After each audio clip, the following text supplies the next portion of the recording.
ಎಲ್ಲರಿಗೂ ನಮಸ್ಕಾರ. ನಾನು Shreesha. Welcome back to my YouTube channel. ಇವತ್ತು ಸೋಮವಾರ, ಅಂದರೆ ಇದು ಸಂಕ್ರಾಂತಿ ಹಬ್ಬ ಇತ್ತಲ್ಲ, ಅದ್ರ ಹಿಂದಿನ ದಿನದ ವ್ಲಾಗ್ ಆಗಿದೆ. ಹಬ್ಬದ ಹಿಂದಿನ ದಿನ ನಾನು ಹೇಗೆಲ್ಲ ಹಬ್ಬಕ್ಕೆ ಪ್ರಿಪೇರ್ ಮಾಡ್ಕೊಂಡಿದ್ದೆ ಅಂತ ಇವತ್ತು ನೋಡೋಣ ಬನ್ನಿ. ಬೆಳಗಿಂದು ಎಲ್ಲ ಕೆಲಸನೂ ಮುಗಿಸ್ಕೊಂಡು ತಿಂಡಿ ಎಲ್ಲ ಮಾಡಿಕೊಂಡು ಚಟ್ನಿ ಪುಡಿ ಮಾಡೋಕ್ಕೆ ಇದು ಅಗಸೆಯನ್ನು ಹುರ್ಕೊತಾ ಇದ್ದೀನಿ. ಅಗಸೆ ಪುಡಿ ಮತ್ತು ಶೇಂಗಾ ಪುಡಿ ಹಾಗೂ ಕಡಲೆ ಪುಡಿ ಮಾಡೋದಿತ್ತು. ಹಾಗಾಗಿ ಶೇಂಗಾನು ಹುರ್ಕೋತಿದ್ದೀನಿ ಮತ್ತು ಅಗಸೆನೂ ಹುರ್ಕೊತಿದ್ದೀನಿ. ಇಲ್ಲಿ ಒಂದು ಸೈಡು ಅಗಸೆನ ಇಟ್ಕೊಂಡಿದ್ದೀನಿ, ಇನ್ನೊಂದು ಒಲೆಯಲ್ಲಿ ಶೇಂಗಾನು ಇಟ್ಕೊಂಡಿದ್ದೀನಿ. ಎರಡನ್ನೂ ಲೋ ಫ್ಲೇಮಲ್ಲಿ ಇಟ್ಕೊಂಡು ಎರಡನ್ನೂ ಒಟ್ಟಿಗೆ ಹುರ್ಕೊತಾ ಇದ್ದೀನಿ. ಟೈಮೂ ಸೇವ್ ಆಗುತ್ತೆ ಮತ್ತು ನಾವು ಎರಡೆರಡು ಸರ್ತಿ ಮಾಡೋದನ್ನು ತಪ್ಪುತ್ತೆ. ಹಾಗಾಗಿ ನಾನು ಯಾವಾಗಲೂ ಇದೇ ಥರನೇ ಮಾಡ್ಕೊತೀನಿ. ಈವನ್ ನಾನು ಬೆಳಗ್ಗೆ ರೊಟ್ಟಿ ಮಾಡುವಾಗ ಸಹ ನಾನು ಏನಾದರೂ ಹುರ್ಕೊಳ್ಳೋದಿತ್ತು ಅಂತಂದರೆ ಸೈಡ್ ಬೈ ಸೈಡ್ ಅದನ್ನು ಇಟ್ಕೊಂಡು ಬಿಟ್ಟಿರ್ತೀನಿ. ರೊಟ್ಟಿ ಮಾಡೋದ್ರ ಜೊತೆಯಲ್ಲೇ ಹಾಗೆ ಕೈ ಆಡಿಸ್ತಾ ಇದ್ದರೆ ಅದನ್ನು ಮುಗ್ದೋಗ್ಬಿಡುತ್ತೆ. ಶೇಂಗಾ ಮತ್ತು ಅಗಸೆ ಹುರ್ಕೊಂಡ್ಮೇಲೆ ಸ್ವಲ್ಪ ಎಳ್ಳನ್ನು ಹುರ್ಕೊಂಡೆ, ಹೋಳಿಗೆ ಮಾಡೋಕ್ಕೆ ಬೇಕಲ್ವ, ಹಾಗಾಗಿ ಅದನ್ನು ಸಹ ಹುರ್ಕೊಂಡು ಎತ್ತಿಟ್ಕೊತಾ ಇದ್ದೀನಿ. ಮತ್ತು ಇನ್ನೂ ಸ್ವಲ್ಪ ಶೇಂಗಾನು ಹುರ್ಕೊಂಡು ಅದನ್ನು ಸ್ವಲ್ಪ ಹೋಳಿಗೆ ಮಾಡ್ಕೊಂಡ್ರಾಯ್ತು ಅಂತ ಅದನ್ನು ಮಾಡಿಕೊಂಡೆ.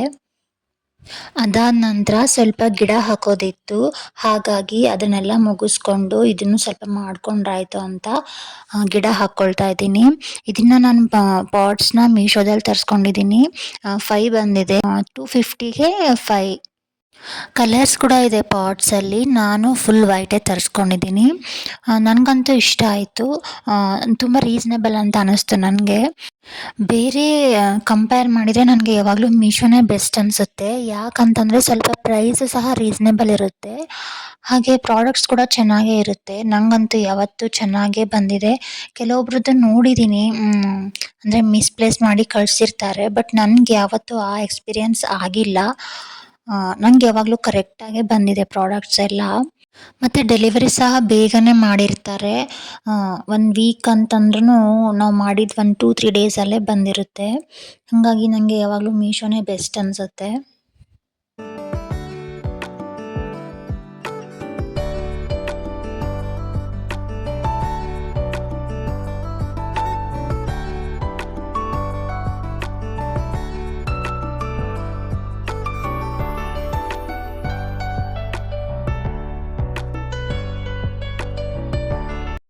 ಗಿಡ ಎಲ್ಲ ಹಾಕಿದ್ದಾದಮೇಲೆ ಸ್ವಲ್ಪ ರೆಸ್ಟ್ ಮಾಡಿದೆ. ಅದಾದಮೇಲೆ ಸ್ವಲ್ಪ ಮನೆ ಕೆಲಸ ಮಾಡಿಕೊಂಡು ಅದಾದಮೇಲೆ ಸ್ವಲ್ಪ ಟೀ ಎಲ್ಲ ಕುಡಿದ್ಬಿಟ್ಟು ಮತ್ತೆ ಫ್ರೆಶ್ ಅಪ್ ಆಗಿ ಇಲ್ಲಿ ಹೋಳಿಗೆ ಮಾಡ್ಕೊಳ್ಳೋಕ್ಕೆ ರೆಡಿ ಮಾಡ್ಕೊಳ್ತಾ ಇದ್ದೀನಿ. ಹಿಟ್ಟನ್ನು ಮೊದಲೇ ನೆನೆ ಇಟ್ಟಿಟ್ಬಿಟ್ಟಿದ್ದೆ, ಅದು ಸ್ವಲ್ಪ ಗಟ್ಟಿ ಅನ್ನಿಸ್ತಿತ್ತು. ಹಾಗಾಗಿ ಇನ್ನೊಂದು ಸ್ವಲ್ಪ ನೀರು ಹಾಕ್ಕೊಂಡು ಇನ್ನೊಂದು ಸ್ವಲ್ಪ ಚೆನ್ನಾಗಿ ನಾದ್ಕೊಂಡೆ. ಹಾಗಾಗಿ ಇನ್ನೊಂದು ಸ್ವಲ್ಪ ನೆನೆಯಬೇಕು ಅಂತ ಇನ್ನೊಂದು 20 ಮಿನಿಟ್ಸ್ ಬಿಟ್ಟೆ. ಯಾಕಂದರೆ ನಾವು ಮತ್ತೆ ನೀರು ಹಾಕ್ಕೊಂಡು ನಾದ್ಕೊಂಡಿರ್ತೀವಲ್ಲ, ಅದು ಸ್ವಲ್ಪ ನೀರಿನ ಅಂಶ ಎಲ್ಲ ಹೋದ್ರೇ ನಾವು ಚೆನ್ನಾಗಿ ಹೋಳಿಗೆ ಮಾಡೋಕ್ಕೆ ಬರುತ್ತೆ. ಹಾಗಾಗಿ ಮತ್ತೆ ಒಂದು 20 ಮಿನಿಟ್ಸ್ ಬಿಡಬೇಕಾಯ್ತು. ಹಾಗಾಗಿ ನಾವು ನೋಡಿಕೊಂಡು ನಾದ್ಕೊಳ್ಬೇಕು ಯಾವಾಗಲೂ. ಸ್ವಲ್ಪ ಹೋಳಿಗೆ ಮಾಡೋಕ್ಕೆ ಮೆತ್ತಗೆ ನಾದ್ಕೊಂಡ್ರೆ ಅದು ಚೆನ್ನಾಗಿ ಬರುತ್ತೆ. ಹಾಗಾಗಿ ಅಷ್ಟರಲ್ಲಿ ನಮ್ಮ ಅತ್ತೆ ಸಹ ಅದಕ್ಕೆ ಬೇಕಾದಂತಹ ಶೇಂಗಾದ್ದು ಉಂಡೆ ಸಹ ಎಲ್ಲ ಮಾಡಿಟ್ಕೊಂಡಿದ್ರು. ನೆಕ್ಸ್ಟ್ ನಾನು ಇವಾಗ ನೋಡಿದೆ ಹಿಟ್ಟೆಲ್ಲ ಚೆನ್ನಾಗಾಗಿತ್ತು ಮೆತ್ತಗೆ. ಇವಾಗ ಉಳ್ಳಿ ಮಾಡ್ಕೊಳ್ತಾ ಇದ್ದೀನಿ.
ಹೋಳಿಗೆ ಮಾಡ್ಕೊಂಡಿದ್ದಾಯಿತು. ಅದಾದಮೇಲೆ ಸ್ವಲ್ಪ ಕೆಂಪು ಮೆಣಸಿನ್ಕಾಯಿ ಚಟ್ನಿ ಮಾಡೋದಿತ್ತು. ಹಾಗಾಗಿ ಇದೇ ಹಂಚಲ್ಲಿ ಹುರಿದ್ರಾಯ್ತು ಅಂತ ಅದರಲ್ಲೇ ಸ್ವಲ್ಪ ಈರುಳ್ಳಿನ ಹುರ್ಕೊತಾ ಇದ್ದೀನಿ. ಈರುಳ್ಳಿ ಸ್ವಲ್ಪ ಕೆಂಪಗಾಗಬೇಕು. ಅದಾದ ನಂತರನೇ ನಾವು ಇದು ಕೆಂಪು ಮೆಣಸಿನ್ಕಾಯಿ ಹಾಕಬೇಕಾಗತ್ತೆ. ಅದಾದಮೇಲೆ ಸ್ವಲ್ಪ ಬೆಳ್ಳುಳ್ಳಿ, ಅಲ್ಲ ಮತ್ತು ಮೆಂತ್ಯಕಾಳು, ಜೀರಿಗೆ, ಕರಿಬೇವು ಹಾಗೆ ಸ್ವಲ್ಪ ಹುಣಸೆ ಹಣ್ಣನ್ನು ಹಾಕ್ಕೊಳ್ಬೇಕು. ಇದೆಲ್ಲ ಹುರ್ಕೊಂಡು ತಣ್ಣಗಾದ ನಂತರ ಮಿಕ್ಸಿ ಮಾಡ್ಕೊಳ್ಬೇಕು.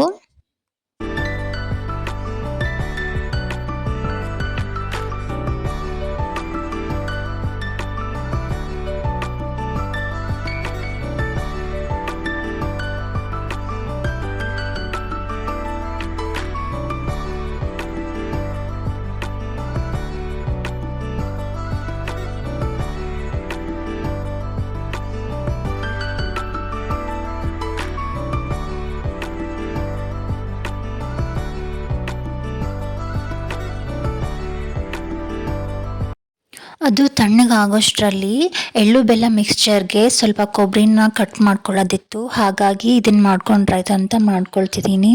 ಫಸ್ಟು ನಾವು ಮೇಲಿಂದೆಲ್ಲ ನಾನು ಹಿಂಗೆ ಹೆಚ್ಕೊಂಡು ಬಿಡ್ತೀನಿ. ಅಂದರೆ ಅದು ಬ್ರೌನ್ ಕಲರ್ದೆಲ್ಲ ಹೋಗಿಬಿಡುತ್ತೆ. ವೈಟ್ ಆಗಿದ್ದರೆ ಸ್ವಲ್ಪ ಚೆನ್ನಾಗಿ ಕಾಣಿಸುತ್ತೆ ಅಂತ ಮೇಲಿಂದೆಲ್ಲ ತೆಕ್ಕೊಂಡ್ಬಿಡ್ತೀನಿ. ಆ ಕೊಬ್ಬರಿನೂ ನಾವು ಮೇಲಿಂದು ಹೆಚ್ಕೊಂಡಿರ್ತೀವಲ್ಲ ಅದನ್ನು ಸಹ ನಾವು ಯಾವುದಾದ್ರೂ ಅಡುಗೆಗೆ ಹಾಕ್ಕೊಳ್ಬೋದು. ಅದನ್ನೆಲ್ಲ ತೆಕ್ಕೊಂಡು ನಂತರ ಕಟ್ ಮಾಡಿಕೊಂಡ್ರೆ ಸ್ವಲ್ಪ ವೈಟಾಗಿ ಚೆನ್ನಾಗಿ ಕಾಣಿಸುತ್ತೆ.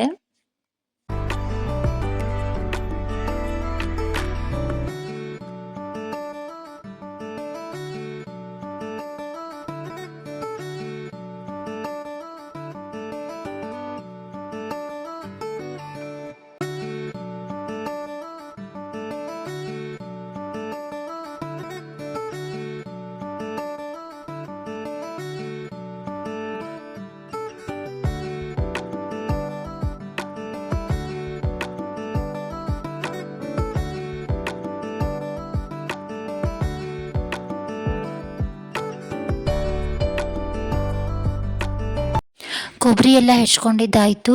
ಈಗ ಸ್ವಲ್ಪ ಅದಕ್ಕೆ ಬೆಲ್ಲನೂ ಹಾಕ್ಕೋಬೇಕಾಗಿತ್ತು. ಮೊದಲೇ ಹೆಚ್ಕೊಂಡಿದ್ದೆ, ಆದರೆ ಸ್ವಲ್ಪ ಅದು ದಪ್ಪಾಗಿ ಕಟ್ ಮಾಡ್ಕೊಂಡಿದ್ದೆ. ಹಾಗಾಗಿ ಇನ್ನೂ ಸ್ವಲ್ಪ ಸಣ್ಣದಾಗಿ ಕಟ್ ಮಾಡಿದ್ರಾಯ್ತು ಅಂತ ಮಾಡ್ತಿದ್ದೀನಿ. ಎಳ್ಳು ಬೆಲ್ಲ ಅಂತಂದರೆ ತುಂಬಾ ಟೇಸ್ಟಾಗೇ ಇರುತ್ತೆ ಅಲ್ವಾ. ಎಲ್ಲರಿಗೂ ತುಂಬಾ ಇಷ್ಟ ಆಗುತ್ತೆ. ನನಗೂ ಸಹ ತುಂಬಾ ಇಷ್ಟ. ತಿಂತಾಯಿದ್ರೆ ಹಾಗೆ ತಿಂತಾನೇ ಇರಬೇಕನ್ಸುತ್ತೆ. ನಾವು ವರ್ಷಕ್ಕೆ ಒಂದ್ಸಲ ಈ ಥರ ಮಾಡ್ತೀವಿ. ನಾನು ಅನ್ಕೊತೀನಿ ಯಾವಾಗಾದರೂ ಈ ಥರ ಮಾಡ್ಕೊಳ್ಳೋಣ ಅಂದರೆ ತಿನ್ನೋಕ್ಕೆ ಚೆನ್ನಾಗಿರುತ್ತೆ ಅಂತ. ಬಟ್ ಅದು ಆಗಂಗೆ ಇಲ್ಲ. ಮತ್ತು ಸಂಕ್ರಾಂತಿಗೆ ನಾವು ಈ ಥರ ಮಾಡ್ಕೊತೀವಿ. ಮಾಡ್ಕೊಳ್ಬೇಕು ಅಂತಂದರೆ ಅದು ಮರ್ತೋಗಿರುತ್ತೆ. ಇಲ್ಲ ಅಂತಂದರೆ ಯಾವಾಗಾದರೂ ಮಾಡ್ಕೊಳ್ಳೋಣ ಬಿಡು ಅಂದ್ಕೊಂಡಿರ್ತೀವಿ. ಹೀಗಾಗಿ ನಾವು ಹಬ್ಬ ಇತ್ತಂದರೆ ಅದನ್ನು ಕಂಪಲ್ಸರಿ ಮಾಡ್ಕೊತೀವಿ. ಅದಕ್ಕೆ ಅಂತ ಅನಿಸುತ್ತೆ ನಮ್ಮ ಹಿರಿಯರು ಈ ಥರ ಹಬ್ಬದ ಆಚರಣೆಗಳನ್ನೆಲ್ಲ ಮಾಡಿರೋದು. ಹಬ್ಬ ಇತ್ತಂದರೆ ನಾವು ಹಬ್ಬ ಇದೆ ಅಂತನಾದರೂ ಮಾಡ್ತೀವಿ. ಇಲ್ಲ ಅಂತಂದರೆ ಸುಮ್ಮನೆ ಹಾಗೆ ಕೈ ಬಿಟ್ಬಿಡ್ತೀವಿ. ಹಬ್ಬ ಇತ್ತಂದರೆ ಹಬ್ಬದ ಸಲುವಾಗಿ ಎಲ್ಲನೂ ಪ್ರಿಪೇರ್ ಮಾಡ್ಕೊಂಡಿರ್ತೀವಿ. ಈಗ ನಾನು ಅದಕ್ಕೆ ಸ್ವಲ್ಪ ಕುಸ್ರೆಳ್ಳು, ಹಾಗೆ ಹುರಿದಿಟ್ಕೊಂಡಿರೋ ಶೇಂಗಾ ಮತ್ತು ಸ್ವಲ್ಪ ಕೊಬ್ಬರಿನ ಹಾಕ್ಕೊಂಡು ಹಾಗೆ ಸ್ವಲ್ಪ ಪುಟಾಣಿನ ಹಾಕ್ಕೊತಾ ಇದ್ದೀನಿ. ಬೇಕು ಅಂತಂದರೆ ನಾವು ಕಲ್ಸಕ್ರೆನೂ ಸಹ ಹಾಕ್ಕೊಳ್ಬೋದು. ಎಳ್ಳು ಬೆಲ್ಲ ಮಿಕ್ಸ್ಚರ್ ರೆಡಿ ಆಯಿತು. ಅಷ್ಟರಲ್ಲಿ ಮೆಣಸಿನ್ಕಾಯಿ ಸಹ ತಣ್ಣಗಾಗಿತ್ತು. ಹಾಗಾಗಿ ಅದನ್ನು ಸಹ ಮಿಕ್ಸಿ ಮಾಡ್ಕೊಂಡ್ರಾಯ್ತು ಅಂತ ಮಿಕ್ಸಿ ಮಾಡ್ಕೊಳ್ತಿದ್ದೀನಿ. ಇದೆಲ್ಲ ಕೆಲಸ ಆದಮೇಲೆ ರಾತ್ರಿ ಊಟಕ್ಕೆ ಸ್ವಲ್ಪ ಅನ್ನ ಮಾಡಿಕೊಂಡೆ ಅಷ್ಟೇ. ಮತ್ತೇನು ಮಾಡೋಕ್ಕೆ ಹೋಗಲಿಲ್ಲ. ಇವತ್ತು ನಂದು ಹಬ್ಬದ ಪ್ರಿಪ್ರೇಷನ್ ಹೀಗಿತ್ತು. ಓಕೆ ಫ್ರೆಂಡ್ಸ್, ಇದಾಗಿತ್ತು ಇವತ್ತಿನ ವಿಡಿಯೋ. ಈ ವಿಡಿಯೋ ನಿಮಗೆ ಸ್ವಲ್ಪನಾದರೂ ಇಷ್ಟ ಆಗಿತ್ತು ಅಂತಂದರೆ ಪ್ಲೀಸ್ ಒಂದು ಲೈಕ್ ಮಾಡಿ, ಹಾಗೆ ಶೇರ್ ಮಾಡಿ ಮತ್ತು ಕಮೆಂಟ್ ಮಾಡಿ. ಮತ್ತು ಸಬ್ಸ್ಕ್ರೈಬ್ ಮಾಡ್ಕೊಂಡಿಲ್ಲ ಅಂದರೆ ಸಬ್ಸ್ಕ್ರೈಬ್ ಮಾಡಿಕೊಂಡು ನೋಡಿ. ಹಾಗಿದ್ರೆ ನೆಕ್ಸ್ಟ್ ವಿಡಿಯೋದಲ್ಲಿ ಮತ್ತೆ ನಿಮ್ಮೊಂದಿಗೆ ಸಿಗ್ತೀನಿ. ಅಲ್ಲಿವರೆಗೂ ಟೇಕ್ ಕೇರ್. Thank you.